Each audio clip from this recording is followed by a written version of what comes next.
મિત્રો નિશ એ તમારી ચેનલની થીમ છે। નિશ નક્કી કરવી એ કોઈ રોકેટ સાયન્સ નથી। બસ નિશ નક્કી કરતી વખતે તમને તમારો ઇન્ટરેસ્ટ, તમારું પેશન શેમાં છે એ ખબર હોવું જોઈએ। હું તમને આ શા માટે કહું છું એ તમને વિડીયોના અંતમાં ખબર પડી જશે।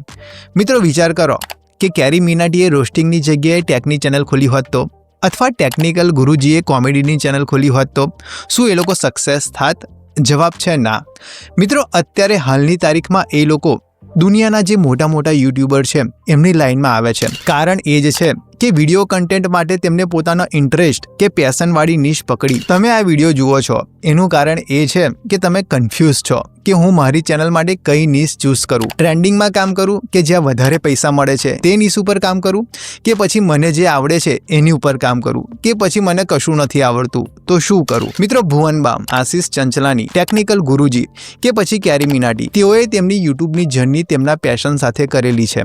જ્યારથી તેઓ ફેમસ નહોતા થયા ત્યારથી તેઓ એક જ કામ કરે છે કે જે એમને આવડે છે। મિત્રો જો તમે કદાચ કહેતા હોવ કે તમારામાં કોઈ શોખ નથી કે કોઈ તમારું પેશન નથી તો તમે ખોટા છો।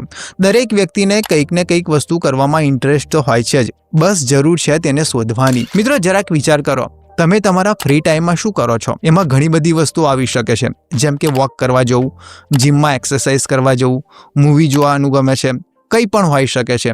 આ વસ્તુ તમને તમારી નિશ પસંદ કરવામાં મદદ કરશે। અત્યારના સમયમાં લોકો દરેક પ્રકારના કન્ટેન્ટ બનાવે છે અને જુએ પણ છે, અને લોકો હજારો રૂપિયા કમાઈ પણ રહ્યા છે। જો આના વિશે તમારે વધારે સમજવું હોય તો તમે આની પહેલાનો વિડીયો પણ જોઈ શકો છો। મિત્રો જો તમારી કોઈ હોબી કે પેશન છે તો તેનું લિસ્ટ બનાવો। મિત્રો આપણે જેમાં ઇન્ટરેસ્ટેડ છીએ એનું લિસ્ટ કદાચ લાંબુ હોઈ શકે છે, તો આપણે બધી જ નિશ ઉપર કામ નથી કરી શકતા, એટલે આ વસ્તુને વધારે નેરો ડાઉન કરીએ।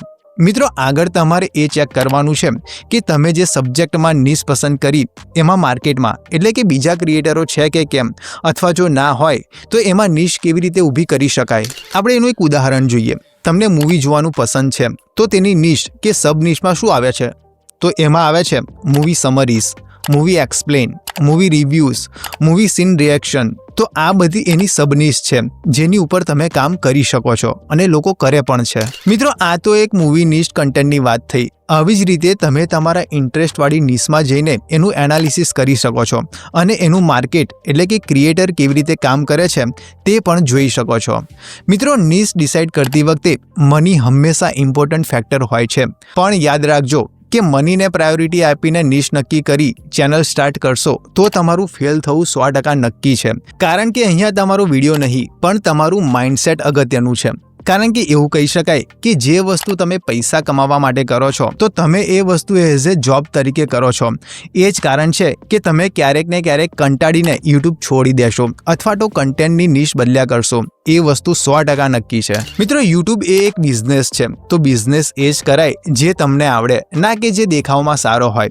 મિત્રો આ મેં વાત કરી તમને કે બિઝનેસ એ જ કરાય જે તમને આવડે છે, જેમાં તમને ઇન્ટરેસ્ટ છે। એનું કારણ એ જ છે કે તમે જે નિશમાં કામ કરવાના છો એમાં બીજા મોટા પ્લેયર પણ કામ કરી જ રહ્યા છે, એટલે આમાં કોઈ ગભરાવાની જરૂર નથી। કારણ કે તમે તમારા ઇન્ટરેસ્ટવાળી વસ્તુ તમારી રીતે તમારું ફ્લેવર એડ કરીને બનાવશો, ના કે કોઈ બીજા ક્રિએટરનું કોપી કરીને।